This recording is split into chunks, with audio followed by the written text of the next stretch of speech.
மரண பள்ளத்தாக்கில்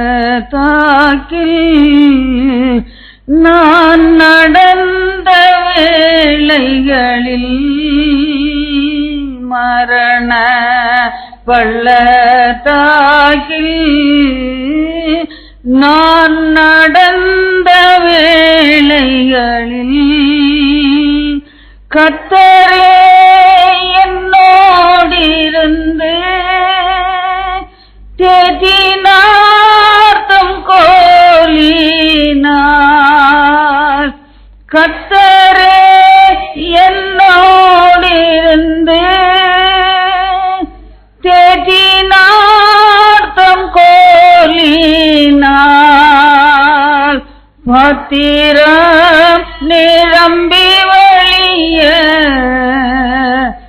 ஆவியால் அபிஷேகித்தார். பாத்திரம் நிரம்பி வழிய ஆவியால் அபிஷேகித்தார்.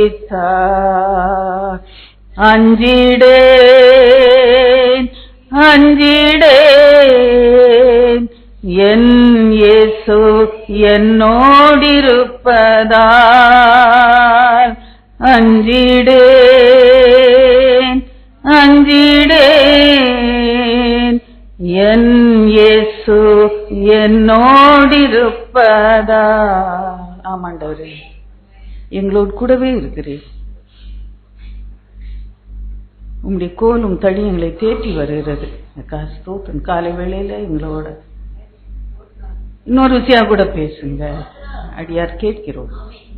இயேசு கிறிஸ்துவின் பரிசுத்த நாமத்திலே பிதாவே, ஆமென். கண்டுகொள்வோம். நம் தெரிந்த வசனம் தான். சங்கீதம் 23:4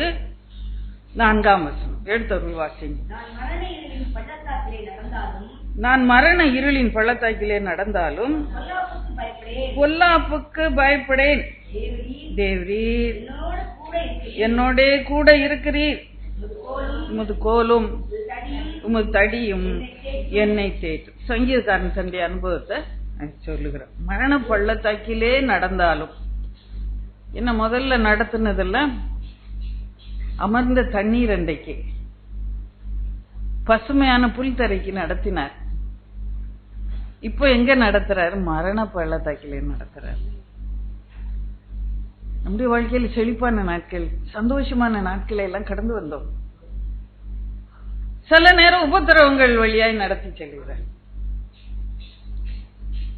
ஏன் ஆண்டவரே அப்படின்னு கேட்கல. ஏன் இந்த மரண பள்ளத்தாக்கிலே நடத்துறீர் என்று தாவீது ராஜா கர்த்தரை பார்த்து கேள்வி கேட்கல. நீ மரண பள்ளத்தாக்கிலே நடத்தினாலும் நான் பொல்லாப்புக்கு பயப்படேன் சொல்லி சொல்லு. அப்படியா தன்னுடைய வாழ்க்கையை முற்றிலுமாக எது சம்பவித்தாலும் இது கர்த்தருடைய கரத்திலிருந்து வருகிறது என்று ஒப்பு கொடுத்து வாழ்ந்த தேவனுடைய மகன். மரண பள்ளத்தாக்குனா முதல்ல என்ன வரும்? அங்க ஆபத்து. நீ மரணம்னா மரணம்னு நினைக்க. உங்க வாழ்க்கையில என்ன கஷ்டங்கள் உபத்திரங்கள்ன்றத இந்த இடத்துல ஹைலைட் பண்ணி வைத்துக்கொள். உங்க வாழ்க்கையில என்ன பிரச்சனை? பண பிரச்சனை. உங்க வாழ்க்கையில என்ன பிரச்சனை? கடன் பிரச்சனை. உங்க வாழ்க்கையில என்ன? சரீரத்துல பிரச்சனை, வியாதி, இன்னும் பல பல. குடும்பங்களுக்குள்ளே ஐக்கியம் இல்லை, கணவன் மனைவிக்குள்ளே ஐக்கியம் இல்லை, பிள்ளைகளுக்குள்ளே ஐக்கியம் இல்லை. ஒவ்வொருத்தருக்கும் ஒரு பிரச்சனையா இருக்கும். மாதா மரண பள்ளத்தாக்கு. உங்க உபத்திரத்தின் நடுவில் நீங்க நடந்து போகும்போது அவர் சொல்லுற சங்கீதக்காரன் சொல்ற, நான் பயப்படேன், பொல்லாப்புக்கு பயப்பட. அடுத்த என்ன நடக்குமோன்னு நினைச்சு பயப்படுவோம்ல. இந்த கடன்ல அழிஞ்சு போயிடுவோனா, இந்த நோயில செத்து போயிடுவோனா, பிள்ளை இல்ல, பிள்ளை இல்லாமலே அப்படியே வாழ்ந்து முடிச்சிருவாங்களா? மகனும் மருமகளும் பயம் வருகிறது. எதிர்காலத்தை குறித்த கலக்கம், பயம் வருகிறது. பொல்லாப்புக்கு பயப்படுகிறோம். இந்த பொல்லாப்பு என்ன மேற்கொண்டுருமோ? அவர் சொல்லுகிறார், நான் பொல்லாப்புக்கு பயப்படேன். கரங்களை தட்டி கத்தர் பயன்படுத்தாம இந்த காலை வேளையில அல்லையா, ஏன்னா கத்தர் கூடவே இருக்காரு. கத்தர் கூட இருக்கிறாரா? உங்களுக்கு உபத்திரம் தான், உங்களுக்கு உபத்திரம் தான், உங்களுக்கு உபத்திரம் தான், நோய் சொல்லுற சங்கீதம். இதுக்கு உபத்திரம் இருக்கு, மரணம் பள்ளத்தாக்கு தான். நான் பயப்பட மாட்டேன், பொல்லாப்புக்கு பயப்பட மாட்டேன். ஏனென்றார் ஒரு காரணம், நான் ரொம்ப தைரியசாலி இல்ல, என் கையில பட்டயம் இருக்கிறதுனால இல்ல, தேவரீர் என்னோடு கூட இருக்கிறீர் அல்லையா, அதனாலதான் பயம் இல்லை. உங்க உபத்திரத்துல மத்தபடி உலகப்புறமா நீங்க இந்த உபத்திரத்தை சந்திக்கணும்னா பயப்படணும். கடன்காரன் வந்து நாளைக்கு என்ன பதில் சொல்லுவேன்? இப்போ தேவரீர் என்னோடு கூட இருக்கிற கடன்காரர் வந்தா அவர் பதில் சொல்லிடுவாரு. டாக்டர் ஏதாவது சொல்லலாம் நோய், ஆனா தேவரீர் என்னோடு கூட இருந்தா அவர் ஒன்றை சொல்லுவாரு. அப்ப நான் பயப்பட மாட்டேன். மழையே, நான் நோயெல்லாம் சுமந்து தீட்டேன், சிலையில சுமந்து தீட்டேன் அப்படின்னு பயம் போயிடும். என் தழும்பால சுகமானீர்கள், குணமானீர்கள் சொல்லும் போது தேவரீர் கூட இருந்து என் பயத்தை எடுத்து போடும். நான் மரண இருளின் பள்ளத்தாக்கிலே நடந்தாலும் நான் பொல்லாப்பு, எந்த பொல்லாப்பும் தீமையான காரியத்துக்கு நான் பயப்பட மாட்டேன். என்ன என் தேவரீர் என்னோடு கூட இருக்கு. அது மாத்திரமல்ல, கோலும் தடியும் என்ன தேய்ட்டு கம்ஃபர்ட் மீ, எனக்கு ஆறுதலை கொடு. இந்த பிரச்சனையில ஆறுதலை கொடுப்பாரு. இந்த உலகத்துல உள்ளவங்க ஆறுதல் கொடுத்தா அது நிலைக்காது. ஆறுதலை கொடுத்து காயத்தை கட்டி காயத்தை ஆட்டி அப்புறம் என்ன பண்ணாரு, சந்தோஷத்தையும் கொடுத்துருவார். காயத்தை குணமாக்குறது ஒரு ஸ்டெப்பு, அப்புறம் சமாதானப்படுத்துறது அடுத்த ஸ்டெப்பு, அதுக்கு பிறகு சந்தோஷத்தையும் கொடுத்து என்னை ஆறுதல் படுத்தி தேற்றுவார். தேவரீர் நம்மோடு கூட இருக்கிறாரா? உங்க உபத்திரவம் இல்லை, அதை நீங்க ஒவ்வொரு நாளும் நீங்க வாழ்க்கையில செக்அப் பண்ணி பார்த்துக்கணும். என்னோட கூட இருக்கிறாரா? தேவரீர் என்னோட கூட இருக்கிறீர் என்று சொல்லி அப்படியே பாசிட்டிவா அப்படியா சொல்லுகிறேன், திட்டவட்டமாக சொல்லுகிறேன், தேவரீர் என்னோட கூட இருக்கிறார் என்று சொல்லி. உங்களுக்கு அந்த விசுவாசம் உண்டா? நீங்க சொல்லுங்க, அந்த வாரம் முழுவதும் தேவரீர் என்னோட கூட இருக்கிறீர் அப்படி பிரசன்ன நம்ம கூட இருக்கும்போது நம்ம மரண பள்ளத்தாக்கி ஜெயிக்கலாம். பொல்லாப்புக்கு பயப்படாம இருக்கு. உலகத்துல இருக்கிறவங்க போல நம்பிக்கை இல்லாம நம்ம வாழ்கிறவர்கள் இல்லை. தேவரீர் கூட இருக்கிறார். மரண பள்ளத்தாக்குல என்னால திட்டவட்டமா சொல்ல முடியும். ஏன்னா நான் மரண வாசல் வரைக்கும் போயிட்டு வந்தவா. மரண வாசல் இருந்து அப்படி கரனை தூக்கி எடுத்துச்சு. என்னால திட்டவட்டமா சொல்ல முடியும். மரண இருளின் பள்ளத்தாக்குல அவர் கூடயே இருக்கிறார். தேவரீர் என்னோடு கூட இருந்தார். 2.5 நாள் என்னோடு கூடயே நின்றுகிட்டே இருந்தார், பக்கத்திலேயே நின்றுகிட்டே இருந்தார். வேற யாரும் உள்ள வர முடியாது, பிள்ளைங்க வந்து பார்க்க முடியாது, யாரும் வந்து பார்க்க முடியாது. நான் எதையோ சொல்லணும், வீட்டுக்கு சொல்லி விடணும்னு பார்க்க ஒருத்தர் இல்லை, அங்க ஒருத்தர் இருக்க முடியாது. பக்கத்துல என் தேவன் கூட நின்று கொண்டு என்னை பார்த்து எனக்கு பணிவிடை செய்து என்னை ஆறுதல் படுத்தி எனக்கு சமானத்தை தந்து வழி நடத்தி ஜீவனை தந்தார். ஹல்லேலூயா! நான் அதுக்கு ஜீவனுள்ள சாட்சி. மரணம்னு பயப்படவே செய்யாதீங்க. ஒரு சந்தோஷமான அனுபவமா இருந்தது எனக்கு. அந்த மரண இருளின் பள்ளத்தாக்க பார்த்த உடனே என்ன தேவரீர் கூடவே இருக்கிறார். ஹல்லேலூயா! தாவீது ராஜா சங்கீதத்துல சொல்லுகிறார், இன்றைக்கு நான் அதை ஜீவனுள்ள சாட்சியாய் நான் உங்களுக்கு பயப்படுற மாதிரியே ஒண்ணுமே இல்லை. மரணம்ன்றது கத்த கூட இருந்து பேச்சுகிற என் தேவன். ஹல்லேலூயா! கரங்களை தட்டி கத்தரை மயம்படுத்தும். ஹல்லேலூயா! தாவீது நடந்து சென்ற மரணம் பள்ளத்தாக்கு. அதுல ஒரு சில காரியங்களை நான் உங்களுக்கு நான் வைக்க விரும்புகிறேன். முதல்ல அவன் ஒரு மரண பள்ளத்தாக்குல நடந்தான். 1 சாமுவேல் புஸ்தகம் 17ஆம் அதிகாரம்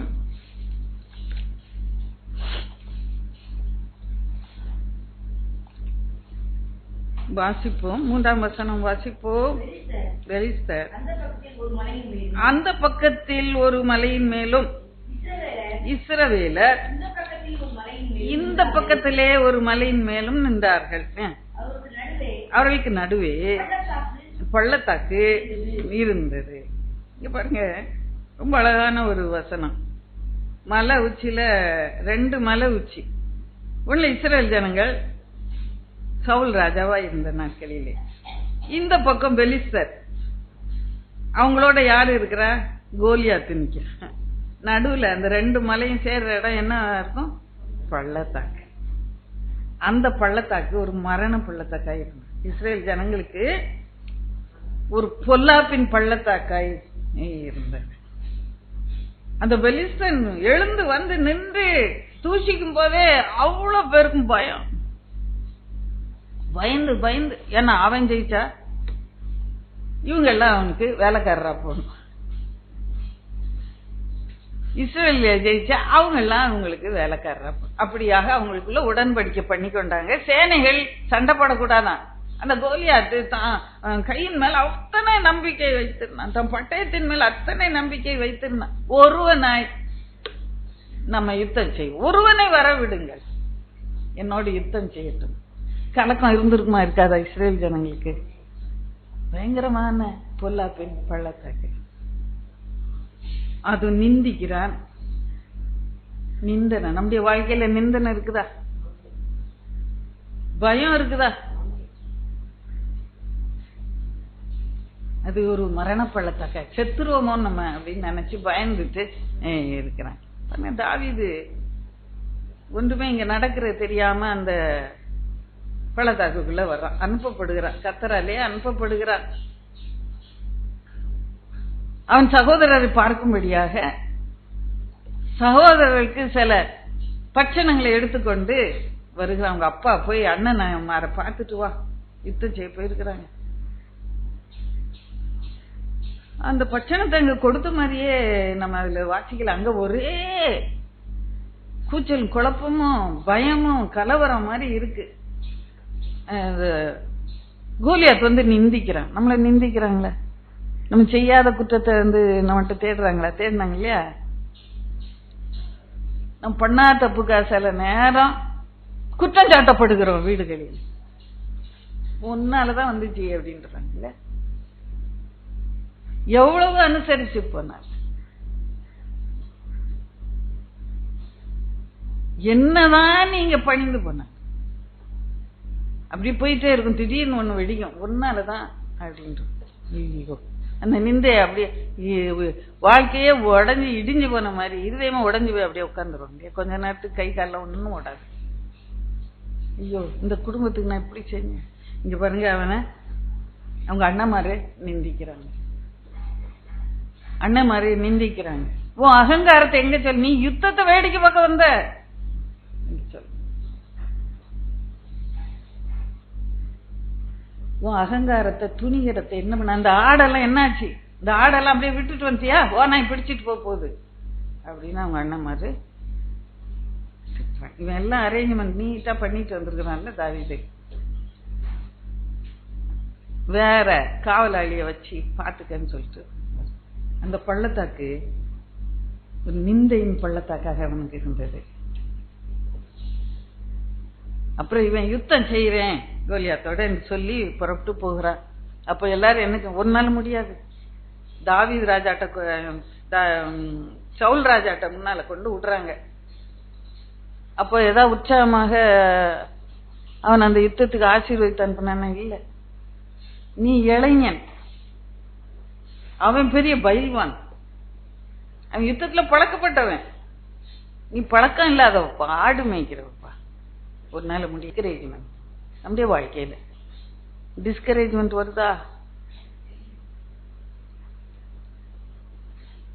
நம்மளுடைய தாராதனம் தெரியாம நம்மள தாழ்த்தி பேசுறாங்க.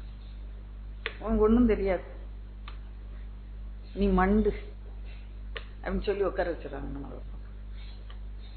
நீ எத்தனைதான் படிச்சவங்களா இருக்கட்டு, எத்தனைதான் நீங்க கிருபை பெற்றவங்களா இருந்தாலும் சரி, நம்ம குடும்பத்துல நம்ம வேல்யூ தெரியுமா, நம்ம மதிப்பு தெரியுமா?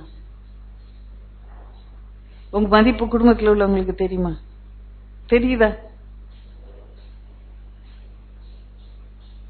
அப்படிதான் இங்கேயும் அவன் மட்டம் தட்டப்படுது. அது எத்தனை பெரிய ஒரு மரண பள்ளத்தாக்காய் இருந்திருக்கும். நம்மள யாரும் சொன்னாங்களா நம்மளால தாங்க முடியுமா? ஆமா, கிழிச்சிருவா, பெரிய கிழிச்சிருவா அப்படின்னு அப்படியே நம்ம உட்காந்துரும். அப்படியே ஒரு மூலையில் உட்காந்து தாவீது கர்த்தர் தன் மேல தந்திருந்த அபிஷேகத்தினாலே இந்த மரண பள்ளத்தாக்கே தாண்டி போகிறான். அல்லேலூயா. கரங்களை தட்டி கர்த்தரை மேம்படுத்தும். அவன் மேல இருந்த அபிஷேகத்தினாலே அவனால இத்தனை எதிர்ப்புகளை, இத்தனை எதிரிடான காரியங்களை மேற்கொண்டு ஒரு பெரிய ஜெயத்தை இந்த தேசத்துக்கு கொடுக்கனாலே என்ன, அவன் ஒரே நம்பிக்கை என்ன, தேவரீர் என்னோட கூட என் நிந்தை மத்தியிலே தேவரீர் என்னோடு கூட இருக்கிறார்.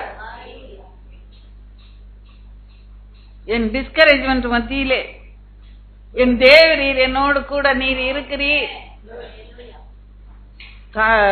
சவுல் ராஜா உன்னால் முடியாதுன்னு சொன்ன உடனே ஓஹோ என்னால் முடியாது போல அப்படின்ட்டு அப்படி போயிட்டான வீட்டுக்கு. இல்ல ஒரு விஷயம், ஒரு சிங்கம் வந்தது, ஒரு விஷயம் ஒரு கரடி வந்தது, மந்தையில இருந்த ஆட்டை கவி கொண்டு போனது. நான் தொடர்ந்து அதை பிடித்து அதை தாடியிலே அடித்து அந்த தாடியை கிழித்து போட்டு இந்த ஆட்டுக்குட்டியை நான் விடுவித்தேன் என்று சொல்லி கர்த்தர் தன் வாழ்க்கையில் செய்த எல்லா அற்புதங்களையும் சாட்சியாக அங்கே சொல்ல. அவ்வளவு நாள் யாருக்கும் அது தெரியல. அப்ப அந்த நெருக்கத்தின் மத்தியிலே நீ கர்த்தருக்கு சாட்சியாய் நிற்கும்படியாய் கர்த்தர் உன்னை பலப்படுத்துவார். நான் உபத்திரப்பட்டது நல்லது என்று சொல்லி சொல்ல கர்த்தர் உன்னோடு கூட இருக்கணும். மரண இருளின் பள்ளத்தாக்கில் அவனுக்கு பயம் வந்ததா? எல்லாரும் சொன்னாங்க அவன் பெரிய யுத்த வீரன், நீ ஆடு மேய்க்கிறப்பா, சின்ன பையன்பா, அவன் பெரிய ஆடு, 6 அடிக்கு மேல உயரமா இருக்கிறான். டிஸ்கரேஜ் ஆனான உலகம் அவனை சொல்ற பத்து போகணும். அப்படியா, என்னால் முடியாதா அப்படின்னு இல்லை, என்னால கூடும், தேவரீர் என்னோட கூட இருக்கிற, என்னால எல்லாம் செய்ய முடியும். உங்களால அப்படி சொல்ல முடியும்? கர்த்தர் எப்பொழுதும் உங்க வலது பக்கத்துல வைத்துக் கொள்ளுங்க. சங்கீதம் கர்த்தர் எப்பொழுதும் என்னோடு இருக்கிறார், வலது பக்கத்துல இருக்கிறபடி நான் அசைக்கப்படுவதில்லை. தைரியமாக அவனாலே சொல்ல முடியும். பாருங்க, அந்த உபத்திரத்தின் மத்தியில, நிந்தையின் மத்தியில அண்ணம்மா திட்டுறாங்க அவனை, போ வீட்டுக்கு, உனக்கு ரொம்ப துணிகரம், உனக்கு ரொம்ப அகங்காரம், நீ யுத்தத்தை வேடிக்கை பார்க்க முடியா அப்படின்னு திட்டுறாங்க. அந்த நிந்தையின் மத்தியிலும் அவன் தைரியமாக கர்த்தருடைய அபிஷேகம் தன் மேல இருந்தபடினான், தேவரீர் அவனோடு கூட இருந்தபடினான், எழுந்து இல்ல நான் யுத்தத்துக்கு போறேன் என்று சொல்லி அங்க போகிறத பார்க்கிறோம். பாருங்க, அப்புறம் சவுல் ராஜா கடைசியில யுத்தத்துக்கு போ அப்படின்னு சொல்றான். கர்த்தரோடு இருப்பார் என்று சொல்லி ஆசீர்வதித்து வாழ்த்தி அனுப்புறான். மரணம் பள்ளத்தாக்குதான், மரணம் ஒருவேளை சம்பவிச்சிருக்கலாம், ஏன்னா தேவரீர் கூட இருந்தபடினால இந்த மரண பள்ளத்தாக்கிலே வெற்றியோடு அவனாலே வெளியே வர முடிந்தது. அப்புறம் இன்னொரு ஹேர்டில் வருது, இன்னொரு தடை வருது. யுத்தத்துக்கு போறான், ஆனா சவுல் ராஜா சொல்லுறாரு, பெரிய பெரிய ஆயுதங்களை கொடுத்து இதை போட்டுக்கோ, இதை போட்டுக்கோ, இந்த கவசத்தை போட்டுக்கோ, இந்த மார்க்கவசத்தை போட்டுக்கோ, இந்த கேடயத்தை எடுத்துக்கோ, இந்த தலைச்சீரா போட்டுக்கோன்னு கொடுக்குறான். கனமா இருக்கு, அவனுக்கு பழக்கமே இல்லை. எப்போ நினைப்பேன், இந்த கிரிக்கெட் இது பண்ணும்போது இந்த காலில் இந்த இது கட்டியிருப்பாங்க இல்லையா, இந்த பேட்ச், இதை போட்டுக்கிட்டு இப்படி இவனுங்க ஓடுறானுங்க அப்படின்னு எப்பவும் நான் அட்மையர் பண்ணுவேன். அது டொடக்கு டொடக்கு டொடக்கு முன்னாடி பின்னாடி ஓடும், இங்க இருந்து அங்க ஓடுறான். ஐயோ போச்சு, இவன் ஓட முடியாது ஓடிடுவான். அது போல பழக்கம். இப்போ நம்மள அந்த பேட்ஸை கட்டி நடக்க சொன்னா நடக்க முடியுமா? இந்த செருப்பு போட்டு கூட நடக்க முடியல நமக்கு. எனக்கு பழக்கம் இல்ல. அதான் இன்னைக்கு வாசம் அந்த உத்தம நிதானிப்பை எனக்கு தாங்க அப்படின்னு சங்கீதத்துல வாசம் 66ஆம் வசனம் 119ஆம் சங்கீதம். உத்தம நிதானிப்பு அறிவை எனக்கு போதியம். அப்போ அந்த மரண பள்ளத்தாக்குல இருக்கும்போது இஷ்டப்படி நீ காலை வீசி கைய வீசி நடக்க முடியாது. கர்த்தர் எப்படி உன்னை நடக்க சொல்றாரோ அப்படிதான் நீ நடக்கணும். தேவரீர் கூட இருக்கும்போது உன் நடையெல்லாம் வேற மாதிரி இருக்கணும். உலகத்துக்கு ஏத்த மாதிரி நீ வேஷம் போட்டா உன்னால நடக்க முடியாது. தேவரீர் கூட இருக்கும்போது உன் நடையே வேற மாதிரி இருக்கணும். ஆண்டவருக்கு பிரியமா நடக்கணும். அந்த நிதானம் உனக்கு வேணும். உத்தம நிதானம். ஒரு சிச்சுவேஷன்ல எப்படி நடந்து கொள்ளணும், ஒரு சூழ்நிலையில இப்படிதான் நடக்கணும், இப்படி நடக்க கூடாது, இப்படிதான் பேசணும், இப்படி பேசக்கூடாது. அந்த உத்தம நிதானிப்பு உனக்கு வேண்டும். மரண பள்ளத்தாக்குல ஜெயம் எடுக்கணும்னா நீ கர்த்தருக்கு பிரியமானத செய்யணும். கர்த்தருக்கு பிரியமாய் நடக்கணும். அப்போ மரண பள்ளத்தாக்குல உன்னால ஜெயத்தை எடுக்க முடியும். அப்போ உனக்கு பயம் வராது. அந்த சவுல் கொடுத்த அந்த ஆயுதங்கள் எல்லாம் தரித்துக்கிட்டு போனான்னா அவனுக்கு பயம் வந்திருக்கும், தோத்து போயிருப்பான். இப்போ கர்த்தர் அந்த ஞானத்தை அறிவை உனக்கு கொடுக்கணும். மரண பள்ளத்தாக்கில் உபத்திரங்களின் வழியே ஒவ்வொருவரும் நடந்து போறோம். ஒவ்வொரு நாளும் ஒரு பாடு. அப்ப மிகுந்த ஜாக்கிரதையாக நம்ம நடக்கணும். இப்படி நடக்கிறோமா? கர்த்தர் சொல்றது கேட்டு என்ன செய்யணும் என்ன செய்யக்கூடாதுன்னு தெளிவா ஆண்டவர் கட்டளையில கேட்டுக்கொண்டு நடக்கணும். அப்பதான் மரண பள்ளத்தாக்கில உனக்கு பயம் வராது. அப்படி கோலும் தடியும் வந்து உன்னை தேற்றும். Comfort you. ஆறுதல் தேவைப்படுது இல்லையா நம்ம உலகத்துல? ஆறுதல் தேவைப்படுதா உங்க உபத்திரவங்கள்ல? அது கர்த்தருடைய கரத்துல இருந்து உங்களுக்கு கோலும் தடியும் என்னை தேற்றும். அந்த அனுபவம் உங்களுக்கு உண்டா? அது மேய்ப்பனுடைய சத்தத்தை கேட்டு நடந்தாதான் அந்த தேர்தல் ஆறுதல் உன் வாழ்க்கையில கிடைக்கும். அந்த ஆட்டுக்குட்டிங்க எப்படி அந்த மேய்ப்பனை பின்பற்றும், அப்படி சத்தத்தை நன்றா அறிஞ்சிருக்கும். யோவான் 10லயும் பாக்குறோம்.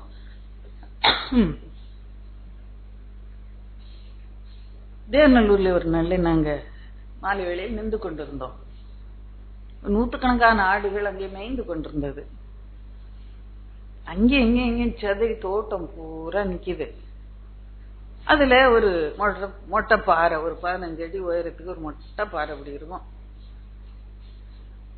அது 3-3:30 ஆன உடனே அந்த மேய்ப்பன் என்ன பண்ணா, அவர் அப்படியே அவன் கண்ணு அலர்ட்டா இருக்கு. ஆடு விலகி போனாலும் வெளியே போயிடக்கூடாது, கண்ணை விட்டு வெளியே போயிடக்கூடாதுன்னு பாத்துக்கிட்டே நிக்கிறான். ஒரு பெரிய குச்சி ஒண்ணு வச்சு அது வீட்டுக்கு கூட்டிட்டு போக வேண்டிய நேரம் வந்துருச்சு. மொட்டை பாறையில நின்று ஒரு சத்தம் கொடுத்தான் பாருங்க. அது என்னால எப்படின்னு விவரிக்கவே முடியல. ஒரு விதமான ஒரு சத்தம் கொடுத்தான். சதுரி இருந்த ஆடு, நூற்றுக்கணக்கான ஆடு அவ்வளவும் அவன் பக்கத்துல வந்துருச்சு. அவ்வளவு ஓடி ஒரே நிமிஷத்துல பெரிய மந்தையா இருக்கும். அப்ப இறங்கி வந்து அத அப்படி இந்த கோலை வச்சு இது பண்ணி அழகா நடத்திக்கிட்டு அவன் போற ஊருக்கு அப்படியே போறான். எல்லாம் அது பின்னாலேயே அவன் பின்னாலே போச்சு.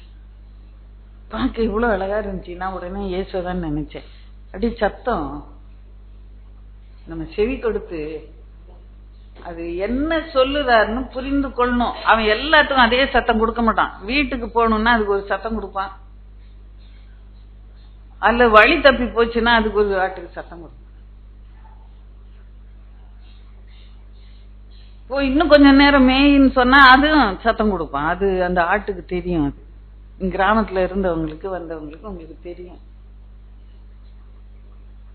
நான் செவி கொடுக்குறேன். நான் கூப்பிடும் போது வந்துடணும் பக்கத்துல. கூப்பிடும் போது கட்டாயம் அப்படி சத்தத்தை கேட்டு நம்ம அவர்கிட்ட வரணும். கூப்பிடும் போது வரலன்னா அப்புறம் தொரட வச்சு மூக்கல போட்டு இழுப்பாரு. காயத்தோட வேதனையோட அவர் பின்னால போவியா, அல்லது அன்பா பேசும்போது கீழ்ப்படிஞ்சு பின்பற்றி வந்துடுவியா? மீன் பிடிக்கிறேன் முதல்ல வலை போடுவான். அந்த வலையில வந்துட்டா காயமே இருக்காது, நல்ல முழுசா வந்துடலாம் கரைக்கு. இல்லன்னா என்ன பண்ணுவோம், அப்புறம் தூண்டில் போடுவான். தூண்டில் போட்டான்னா போச்சு, அப்ப மூக்குல குத்தி நாக்கில குத்தி இழுத்து காயத்தோட தான் வரணும். எதை நம்ம விரும்புறோம்? இன்னும் ஏதாவது ஒரு சில காரியங்களை விட்டு கொடுக்க கர்த்தர் உங்களை ஏவுவார் என்றால் கர்த்தர் உங்களோடு பேசுவாராக. அன்பாய் கூப்பிடும்போது ஓடி வந்துடும். அப்பதான் பயம் இல்ல. அந்த மரண பள்ளத்தை உபத்திரம் இல்லாம இல்ல, உலகத்துல உபத்திரம் தான்.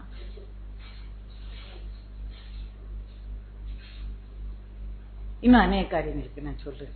மொத்தம் நான் தியானிங்க 15 மரண பள்ளத்தாக்கு எழுதுனேன். ஆனா நான் ஒரு 3 தான் பேச முடியும்னு நினைக்கிறேன்.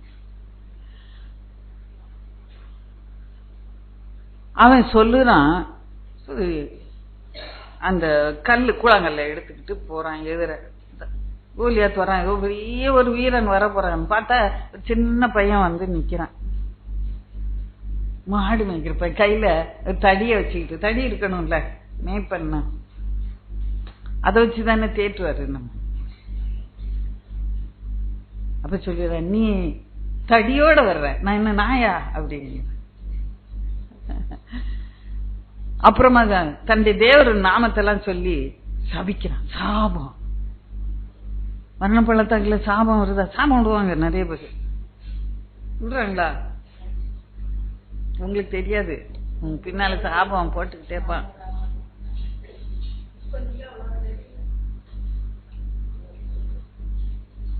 என்ன நீங்க பைபிள் வச்சுக்கிறதுனால தெரியல.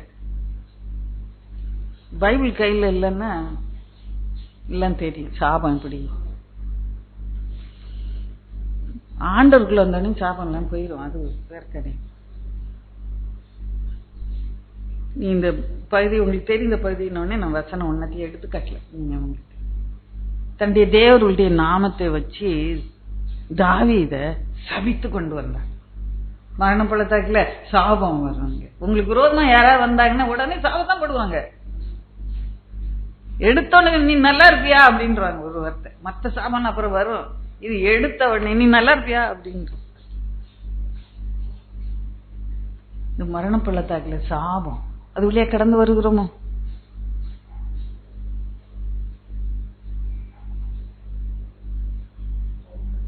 கர்த்தருடைய அபிஷேகம் நம்ம மேல இருக்கும்போது, கர்த்தராலே அழைக்கப்பட்டு அவர் பாதையிலே நடக்கும்போது, கர்த்தர் இந்த மரணம் பள்ளத்தாக்கி சாபத்திலிருந்து உங்களை விடுதலையாக்கி ஆசீர்வாதமான பாதையிலே நடத்தும். கரங்களை தட்டி கர்த்தர் அல்லேலூயா.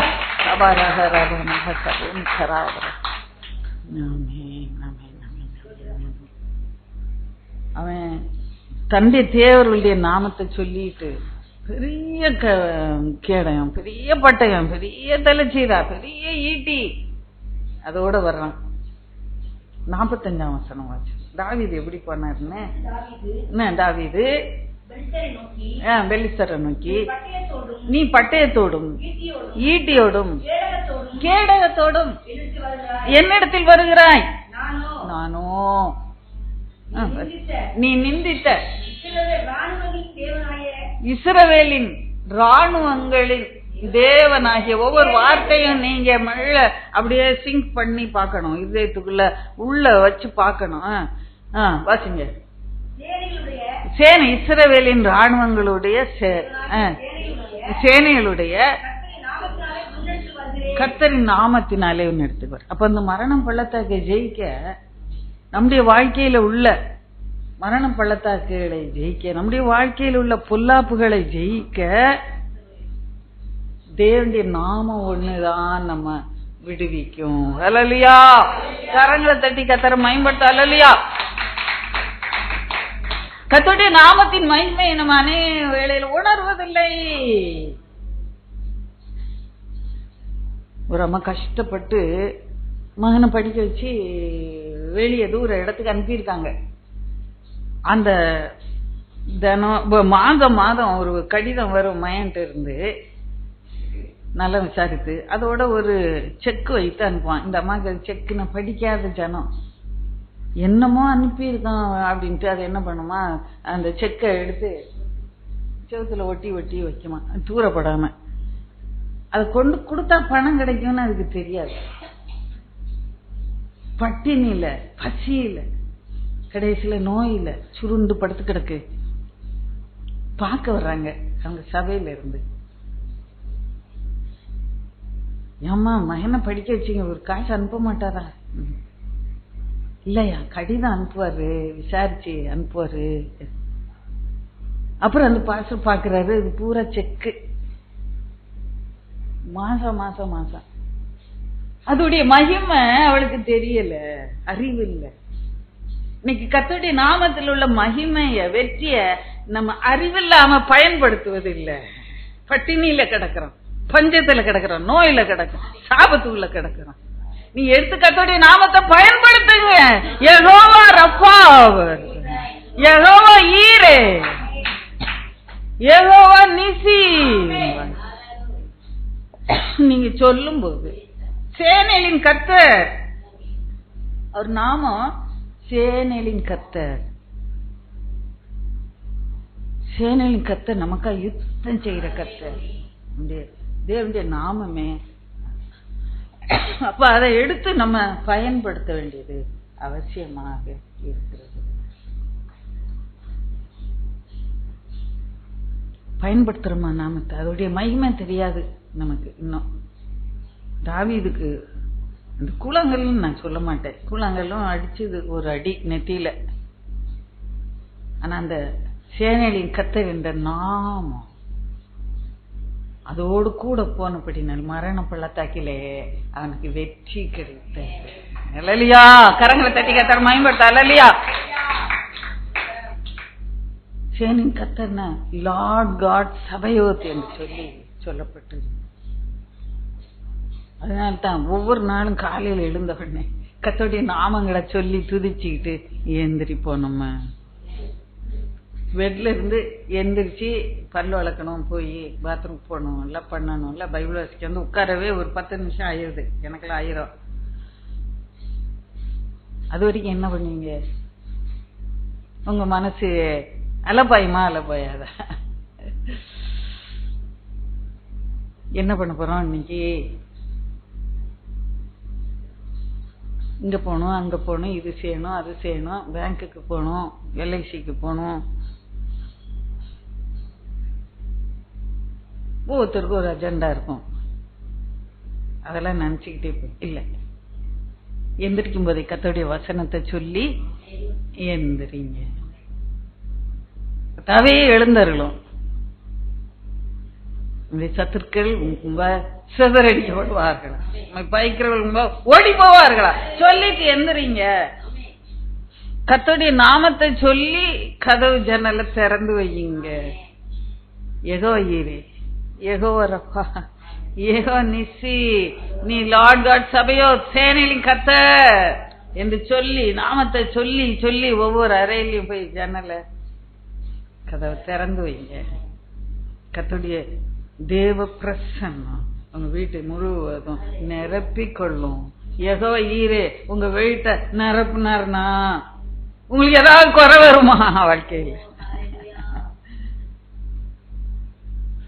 அவர் லார்ட் காட் சபையோ சேனையின் கர்த்தர் என்று சொல்லி உங்க வீட்டை நிரப்புங்க. அந்த சத்தத்தால, அந்த எண்ணத்தால, அந்த ஜபத்தால, அந்த துதியினால் நிரப்புங்க.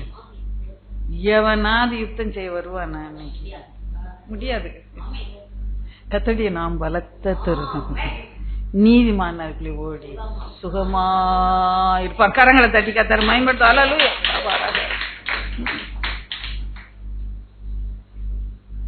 கர்த்தருடைய நாமத்தை பயன்படுத்த கற்றுக்கொள்ளுங்க.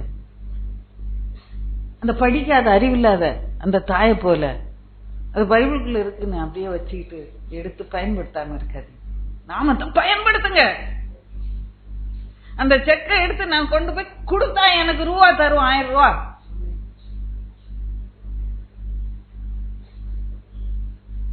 அவர் சேனையின் கர்த்தர் என்ற நாமத்தை நான் சொல்லும் போது அவர் சேனையின் கர்த்தராய் வந்து நின்று எனக்கு யுத்தம் செய்வார்.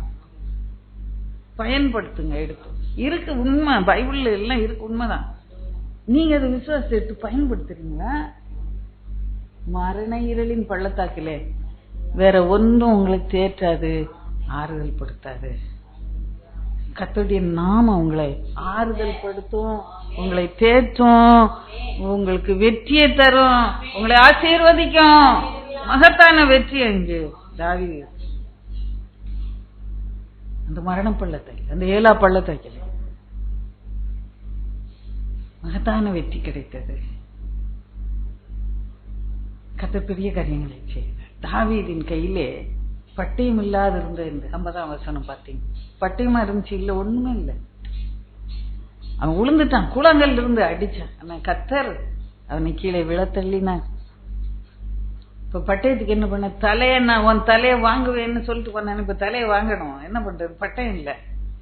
ஓடிய போய் அவன் மேல ஏறி நின்று அவன் பட்டயத்தை எடுத்தான். அவன் தலையை, அந்த தலையோட அப்படியா சவுல்ராஜா முன்னால வந்து நிக்கிறான். கையில அப்படி தலை தொங்கிட்டு இருக்கு. எத்தனை தைரியம் அவனுக்கு! சேனையின் கர்த்தர் என்ற நாமம் வாழ்க்கையில் அந்த மரண பள்ளத்தாக்கில் அவனுக்கு மகத்தான வெற்றி ஆசீர்வாதத்தையும் கொடுத்தது. நான் மரண இருளின் பள்ளத்தாக்கில், நான் ஏலா பள்ளத்தாக்கிலே நடந்தாலும் பொல்லாப்புக்கு பயப்படு, தேவரீர் என்னோடு கூட இருக்கிறீர், உமது கோலும் உமது தடியும் என்னை தேற்றினது. ஹல்லேலூயா! உங்க அன்பு அப்படியா இருக்குமா? கோலும் தடியும் தேற்ற இடம் கொடுக்குறீங்களா?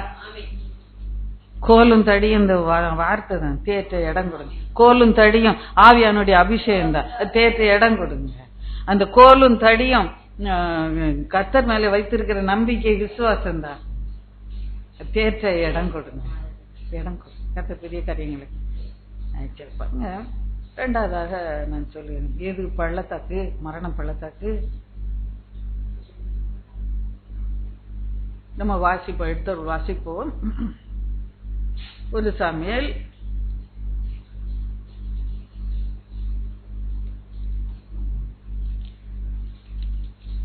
18ஆம் அதிகாரம் 11ஆம் வசனம். அப்பொழுது சவுல் தாவீதை சுரோடே சேர்த்து உருவ குத்தி போடுவேன் என்று ஈட்டியன் மேல் எறிந்தான். ஆனாலும் தாவீது விலகி 2 தரம் ஒரு வருஷம் 2 வருஷம் திரும்ப திரும்ப அத ஈட்டிய வச்சு குத்த முயற்சிச்ச. மரண பள்ளத்தாக்கா இல்லையா? வீட்டுக்குள்ளேயே மரணத்துக்கு. அவன் எப்போது என்ன பண்ணுவான்? இந்த ஈட்டிய கையில வச்சுக்கிட்டே தான் இருப்பான். நீங்க பாத்தீங்கன்னா என்ன பிசாசு பிடிச்சிருக்கு அவனுக்கு. யுத்த காலத்துல தானே ஈட்டிய பிடிச்சிட்டு இருக்கானா? சாப்பிட்டுட்டு இருக்கும்போதே நீ இன்னும் ஒரு இடத்துலயும் வரும் 19 உங்களுக்கு அந்த பகுதியெல்லாம் தெரியும்னு நினைக்கிறேன். சாப்பிட்டுட்டு இருக்கும்போது பந்தியில இருக்கும்போதே அப்படி திடீர்னு ஈட்டி, ஏன்னா கையில ஈட்டி இருந்துட்டு குத்தி போடணும் யாரையாவது. அவனுக்கு பிசாசு அக்கிரமமான செய்கை.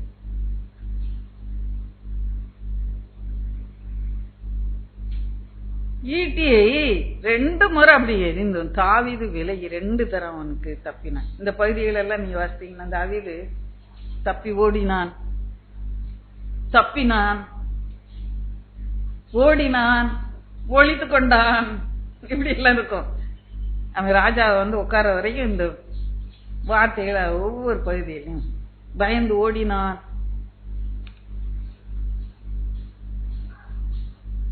வீட்டுக்குள்ள இருக்கும்போதே ராஜா அவன் எம்ப்ளாயர், அவன் தான், அவனுக்கு தான் வேலை செய்யறான், அவனுக்காக யுத்தங்களை செய்யறான், எல்லாம் செய்யறான்.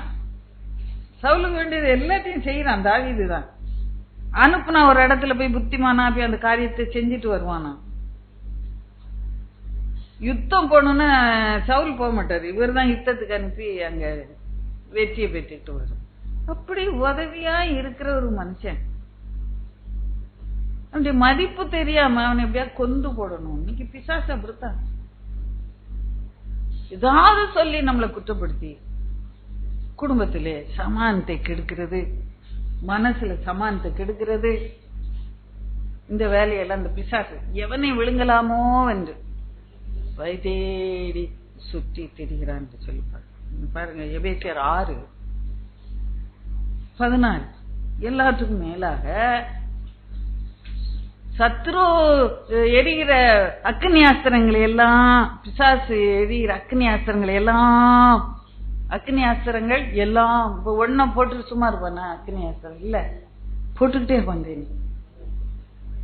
அதையெல்லாம் அவித்து போடத்தக்கதாக எல்லாத்துக்கும் மேல விசுவாசம் என்ன கேடையத்தை பிடித்துக்கொள்ள. சத்ரு இந்த எரியிறான், ஈட்டியை எரிஞ்சுக்கிட்டே இருக்கிறான். அப்ப நம்ம என்ன பிடிச்சுக்கணுமா கையில?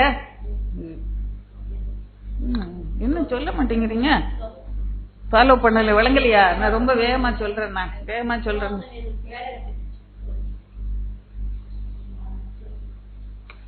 அப்போ தாவீது ராஜா இங்க எப்படி தப்பி இருப்பாரு சற்று யோசித்துப்பாங்க. அவன் விலை கொண்டான் என்று சொல்லி பாக்குறோம், அவன் கையில வெளிப்படையான ஒரு கேடம் இல்ல, ஆனாலும் அவனுக்குள்ள ஒரு விசுவாசம் என்ற கேடயம் இருக்கிறது. நமக்குள்ள இருக்கிறதா? என்னதான் போராட்டம் வந்தாலும் என் தேவன் என்னை விடுவிப்பார், என் தேவன் என்னை பாதுகாப்பார், தேவரீர் என்னோட கூட இருக்கிறீர், அந்த ஈட்டு என் மேல படாது. குடும்பத்துக்கு நன்மை செய்யணும்னு நினைக்கிறீங்க, உபத்திரம் வரும். அது எப்படி ஜெயிப்பீங்க? விசுவாசம் கேடயத்தால. யாரும் எங்களை அப்ரிசியேட் பண்ணணும். ஏமா ரொம்ப நல்லா ரொம்ப நல்லா நீ வேலை செய்யறமா, வீட்டுல நம்மள யாரும் அப்படி போற்றணும்னு எதிர்பார்க்கிறீங்களா? இங்க அப்ரிசியேஷன்ல இங்க கிடையவே கிடையாது. உங்களுக்கு எஜமான் இங்க இருக்கிறாரு, பரலோகத்துல இருக்கிறார். அன்னைக்கு கூட ஒரு செய்தியில சொன்னேன் நான், எஜமான்னு தியானிக்கும் போது யார் உங்களை அப்ரிசியேட் பண்ணணும், யார் உங்களை பாராட்டணும்? உங்க நோக்கம் கொஞ்சம் இன்னும் சுத்தமாகணும். கர்த்தர் விரும்புகிறார். தேவன் உன்னை அப்ரிசியேட் பண்ண, உன்னை பாராட்ட காத்து கொண்டு இருக்கிறார். உனக்கு அவங்க பாராட்டணுமா, உலகத்தார் பாராட்டணுமா? உலகத்துல நீங்க உங்களை பாராட்டினா இங்கேயோட உங்க பலன் நீங்க பெற்றுக்கொண்டீங்க, இதோட கணக்கு முடிஞ்சு போச்சு. கர்த்தர் உங்களை போற்றணும், அப்ரிசியேட் பண்ணணும் காத்துக்கணும்னா கர்த்தர் கடைசி நாளிலே உங்களை கௌரவிப்பார். எது வேணும் உங்களுக்கு? இந்த விசுவாசம் கிடைத்த பிடித்துக் கொள்ளுங்க. அது மாத்திரம் இல்ல, ஜாக்கிரதையாக நம்ம செய்யணும். உலகத்துல எப்போ போராட்டம் உபத்திரம் வரும்னு நமக்கு தெரியாது. அந்த ஈட்டு எப்போ குத்துன்னு தெரியாது. தெரிஞ்சா நம்ம பிளான் பண்ணி டைம் பண்ணி காத்துக்கிடுவோம். தெரியாது, அப்படி சடனா அப்படி வரும். எப்போ நம்ம மேல பொல்லாத சொல்லி குற்றப்படுத்துவாங்க தெரியுமா? நல்லா பேசிக்கிட்டே திடீர்னு சண்டை வந்துருவாங்க இல்லையா? ஜாக்கிரதை உள்ளவர்களாய் அலர்ட்டா இருங்க. எப்பனாலும் நம்ம மேல ஈட்டி குத்தலாம், எப்பனாலும் போராட்டம். நல்லா பேசிக்கிட்டே இருப்பாங்க, திடீர்னு வீட்டுல கோபம், சண்டை, எரிச்சல். அதனால ஜாக்கிரதை உள்ள, விழித்திருந்து ஜெபியுங்கள். அக்னி அஸ்திரங்களை எல்லாம் என்று சொல்லி சொல்கிறார். எல்லாம் ஒண்ணு அதோட முடிஞ்சிட்டுன்னு இல்லை, வந்துட்டே இருக்கும் அக்னி அஸ்திரம். அதை அவித்து போடணும். கர்த்தருடைய நாமத்துக்குள்ளதான், ஜெபத்தினால, விழித்திருந்து ஜெபிக்கிறதுனால, கர்த்தருடைய அபிஷேகத்தினால உங்களால இந்த மரண பள்ளத்தாக்க ஜெயிக்க முடியும். அன்னைக்கு அங்கேயே குத்துண்டு செத்து போயிருக்கலாம். அன்னைக்கு ஜாக்கிரதையாச்சு. ஜாக்கிரதையா இருக்கிறோமா? மனம் போன போக்குக்கு வாழ்ந்தோன்னா ஆண்டவர் பிள்ளைங்க தான். பைபிள் இருக்கு, கோயிலுக்கு போறீங்க, ஊழியம் செய்யறீங்க, காணிக்கை எடுக்கிறீங்க, எல்லாம் காணிக்கை கொடுக்குறீங்க, எல்லாம் இருக்கு. சத்துரு அந்த அக்னி அஸ்திரத்தை எரியும் போது அதுக்கு விலை கொள்ளுகிற நம்பிக்கை உண்டா, விசுவாசம் உண்டா உங்க வாழ்க்கையிலே? அல்ல விழுந்து கிடந்துகிட்டு அப்புறம் கூக்குரல் போட்டுக்கிட்டு இருக்கிறீங்க. சவுல் எரிந்த அந்த ஈட்டிக்கு தப்ப தேவனுடைய கிருபை அவனுக்கு போதுமானதாயிருந்து. ஏன்னா தேவரீர் கூட இருக்கிறார். உங்க கூட வச்சுக்கிட்டு இருந்தீங்கன்னா சத்துரு உங்க மேல ஈட்டியை எய்யும்போது உங்களால தப்பிக்கொள்ள. இயேசு சிலுவையில தொங்கி கொண்டிருக்கும் போது விழாவில ஒரு ஈட்டினாலே குத்தினான். கர்த்தர் இன்றைக்கு நம்முடைய பாடுகளை சத்துரு வீசுகிற எரிகிற அந்த அக்னி ஆஸ்திரங்களை அவித்து போடதான் அன்றைக்கு விழாவிலே குத்தப்பட்டார். அப்படியே விழாவை அந்த காயத்தை நோக்கி பார்த்து கொண்டே இருங்க. கர்த்தர் உங்களையும் அதிசயமாய் விடுதலை செய்வார். அதிசயமா உங்க ஜீவனை காத்து கொள்வார். அவனுக்கு தாவீதுராஜாக்கு மரணம் வந்தது, மரணம் வராம இல்ல. ஆனா கர்த்தர் குறித்த நேரத்துல அவனுக்கு சமாதானமான மரணம் கிடைச்சது. சவுல் ஈட்டினால செத்தான் அப்படின்னு வேதத்துல எழுதப்படல. தேவனாலே அபிஷேகம் பண்ணப்பட்ட பிள்ளைக்கு அவர் தம்முடைய பாதுகாப்பை கொடுப்பார். நீ சத்துரு எரிகிற அக்னி ஆஸ்திரத்துல குத்தி சாக மாட்ட. கர்த்தருடைய கரத்துல இருக்கிற உன்னை அவர் பாதுகாப்பு. யோபுக்கு சொல்லப்படும், முதிர்ந்த வயதுல அம்பாரத்துல கோதுமை சேர்றது போல நீ சேர்றது சமாதானமா அப்படின்னு. அப்படியான முடிவை நமக்கு தருவார். விசுவாசிக்கிறீங்களா? விசுவாசிக்கிறீங்களா? தேவரீர் உங்களோட கூட இருக்கணும். அப்பொழுது உங்களால ஜெயிக்கும். மரண பள்ளத்தாக்க உங்களால ஜெயிக்கணும். இன்னும் நிறைய காரியங்கள் இருக்கிறது. அவனை எப்படி எல்லாம் இன்னும் ஒரு இடத்துல குத்துவான், 3-4 இடத்துல பாருங்க.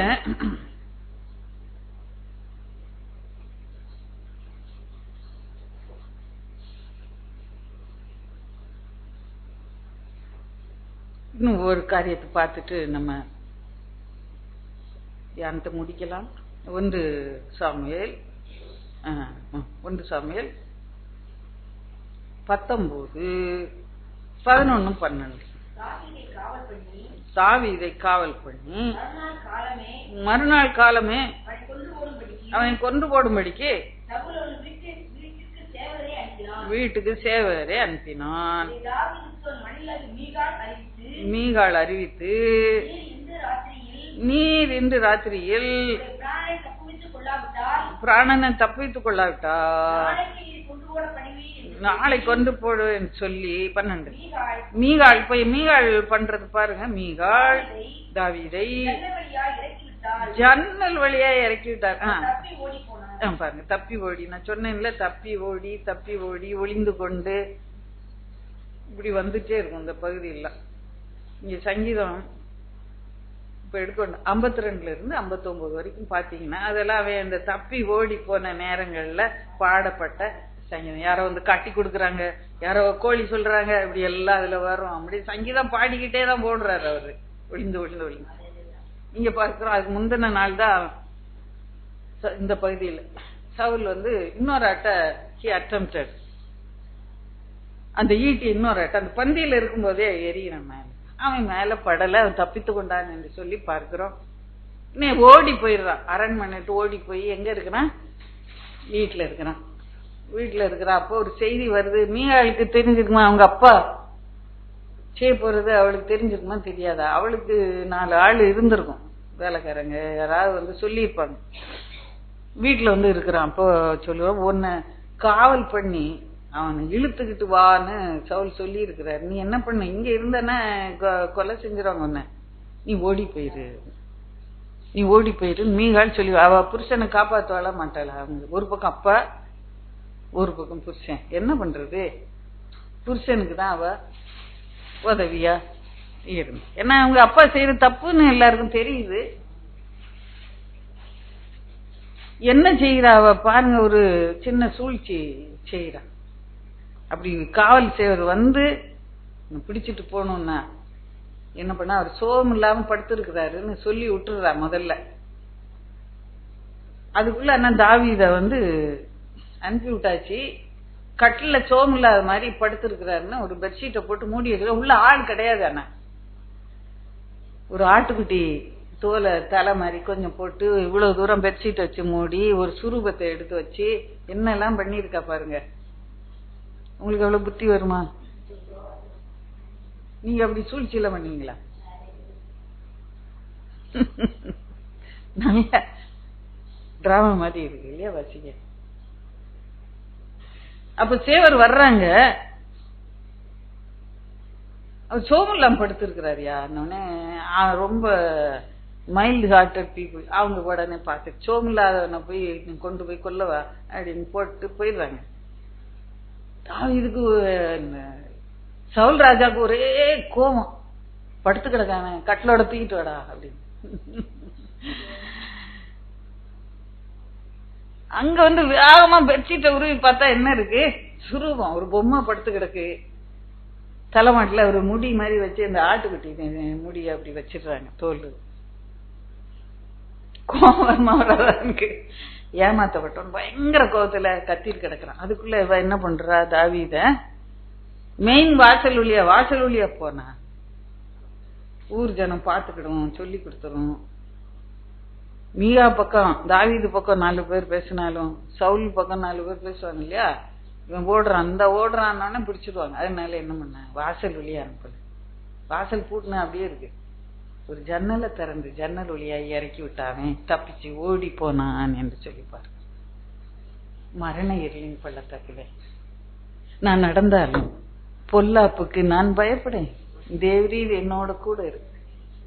மீகாள் என்னோட கூட இருக்கிறான்னு சொல்லல பாருங்க. அவர் தப்பிச்சு ஓடும்போதும் கர்த்தரை மகிமைப்படுத்துறதுப்பா, கர்த்தர் தான் என்னை காப்பாத்தினாரு. இந்த பொல்லாத பட்டயத்துக்கு தப்பு வைக்கிற நீர் தான் என்று சொல்லி 144 சங்கீதம் 10ஆம் வசனம் சொல்லுகிறது. தாவீதை பொல்லாத பட்டயத்துக்கு நீர் தப்பு வைத்தீர், மீகாள் தப்பு வைத்தாள்னு சொல்லல. மனுஷனை நம்பாதீங்க. கத்தர் போன வாரம் முழுவதும் என்னோட பேசிக்கொண்டு இருந்தார். இந்த தக்கல் டிக்கெட்டு எனக்கு வாங்க ஒருத்தங்க உதவி செய்றேன், சரி வாங்கி கொடுத்துறேன், 100% உங்களுக்கு வாங்கி கொடுத்துறேன் தக்கல் டிக்கெட் அப்படின்னு. நேச்சுரலா மனுஷன் இருதயம் அதை தான் நம்ப பார்க்கும் இல்லையா. 100% வாங்கி கொடுத்துறேன்னு சொல்லிட்டாரு. அப்போ அந்த வசனம் உள்ள இருந்து அப்படியே பபுள் பண்ணிவன். நாசியிலே சுவாசம் உள்ள மனுஷனை நம்புவதை விட்டுவிடு, எண்ணப்படுவதற்கு அவன் எம்மாத்திரம். ஐயோ இல்ல அவரு 6 டிக்கெட் எடுக்காண்டா ஐயா, நீங்களே எனக்கு டிக்கெட் எடுத்துக்கிடுங்க. 6 டிக்கெட் வாங்க முடியாதியா, நீங்களே எனக்கு டிக்கெட் வாங்கி கொடுத்துருங்க அப்படின்னு ஆண்டவரை நம்புறதுக்கு கர்த்தர் கிருபை செய்றார். இல்லையா, எண்ணப்படுவதற்கு அவன் எம்மாத்திரம். மீகாள் என்னை தப்பித்தாங்க, தேவரீர் என்னோட கூட இருங்க என்னை அப்ப பாருங்க, அவன் தப்பி ஓடி போயிடுறான். சலின் பட்டயத்துக்கு தப்பி கொண்டு வாசல் வழியா ராஜாமே நீ நடந்து போலன்னா, அட்லீஸ்ட் ஒரு திருடை மாதிரியா ஜனவழியா குதிச்சு ஓடுறதுக்கு கத்தர் உனக்கு ஒரு பூக்கடத்தை உண்டாக்குவார். 1 கொரிந்தியர் 13ஆம் அதிகாரம் 1 கொரிந்தியர் 10ஆம் அதிகாரம் 13ஆம் வசனம் வாசிப்போ. அதோட நான் முடித்துக் கொள்ள விரும்புகிறேன். மனுஷருக்கு நேரிடுகிற சோதனையே அல்லாமல் வேறே சோதனை உங்களுக்கு நேரிடவில்லை. நேரிடவில்லைன்னு சொல்லுது பைபிள், சொல்லுதுங்க. மனுஷருக்கு நேரிட சோதனை தான் நேரிடுது, வேற சோதனை நேரிடவில்லை என்று சொல்லி பைபிள் சொல்லுது. அப்போ அதை நம்புவீங்களா நீங்க? நேரிடுவீங்க. தேவன் உண்மை உள்ளவராய் இருக்கிறார். உங்கள் திராணிக்கு மேலாக நீங்கள் சோதிக்கப்படுவதற்கு அவர் இடம் கொடாமல் சோதனையை தாங்கத்தக்கதாக சோதனையோடு கூட அதுக்கு தப்பித்து கொள்ளும்படியான போக்கை உண்டாக்குவார். கதவுலையா நான் போல, நான் ஜன்னல் வழியா குதிச்சு நான் ஒன்னு ஓடிடுவேன். தாவீது ஒரு போக்கடத்தை உண்டாக்குவார். சோதனை நினைக்கிறியா, உபத்திரம் நினைக்கிறியா? திராணிக்கு மிஞ்சி ஒன்ன சோதிக்க மாட்டாரு. திராணிக்கு மிஞ்சி என்ன சோதிக்க மாட்டாரு? எல்லாரும் சொல்லுங்க பாப்போம். திராணிக்கு மிஞ்சி என்ன சோதிக்க மாட்டாரு? பிலீவ் பண்றீங்களா? விசுவாசிக்கிறீங்களா? கரங்களை தட்டி கத்தர மகிமைத்தார். அல்லேலூயா. திராணிக்கு மிஞ்சி என்ன சோதிக்க மாட்டேன். நம்புறீங்களாமா? நம்பினாலே பாதி பிரச்சனை தீர்ந்து போச்சு. திராணிக்கு மிஞ்சி என்ன அவர் சோதிப்பதில்லை. விசுவாசிக்கிறீங்களா? தேவனுடைய மகிமையை நீங்க காண்பீங்க. இல்லையா? தேவன் ஏன் அப்படி தேவன் உண்மையுள்ளவராயிருக்கு. உனக்கு தெரியும் இந்த எலாஸ்டிக்க அரை அடி தான் இழுக்க முடியும், நான் அதுக்கு மேல இழுக்க மாட்டேன்.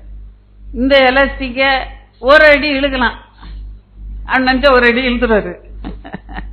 ஆனா திராணிக்கு மிஞ்சி உங்களை சோதிக்கவே தேவன் உண்மை. அவருக்கு தெரியும், அவருக்கு தெரியும் உன்னை எவ்வளவு தூரம் சோதிக்கலாம், எவ்வளவு சோதிக்க கூடாது. தேவன் உண்மை உள்ளவராக இருக்கு. அதனால திராணிக்கு மிஞ்சி உன்னை சோதிப்பதே. என்ன பண்ணுவாரா அந்த சோதனையில் தப்பிக்கொள்ள? சொல்லுங்க என்ன பண்ணுவாருன்னு? ஒரு போக்கிடத்தை உண்டாக்கும். போக்கிடத்தை ஒன்று உண்டாக்குவார். தாவீதுக்கு உண்டாக்கவில்லையா? அவன் பயங்கர போராட்டம், மரண போராட்டம். அதுல போராட்டம் வந்தது உண்மைதான். எல்லாருக்கும் உபத்திரம் உண்டு உலகத்துல.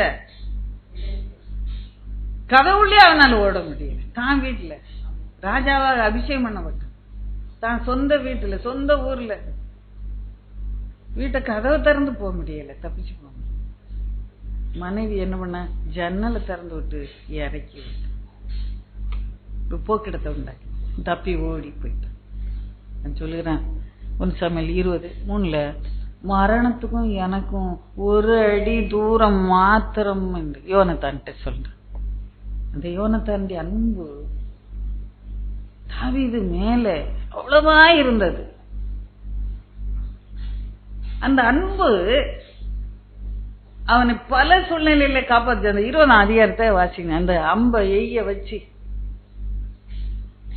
இந்த அம்பு அப்பாலே கிடக்கு, இந்த அம்பு இப்பாலே கிடக்குன்னு முதலே சொல்லி வச்சுட்டு இந்த அம்பு அப்பாலே கிடக்குன்னு சொல்றான் அந்த சின்ன பையன்கிட்ட. அப்ப என்ன அர்த்தம்? தாவீது நீ ஓடி போயிருந்த, மரணத்துக்கு எனக்கும் ஒரு அடி தூரம். இன்னைக்கு வாழ்க்கையில போராட்டத்துல மரணப்பள்ளத்தாக்கில நீங்க நடக்கிறீங்களோ? மரணத்துக்கு எனக்கும் ஒரு அடி தூரம் சொல்லிட்டு இருக்கிறீங்க. தேவன் உண்மை உள்ளவர். தப்பிக்குள்ள ஒரு போக்கிடத்தை உங்க வாழ்க்கையில உண்டாக்கும். அல்லையா? கரங்களை தட்டி கத்தர மயன்படுத்த. அல்லையா? அப்படியா? நம்ம ஜபத்துக்குள்ளே நம்ம கடந்து போகலாம்.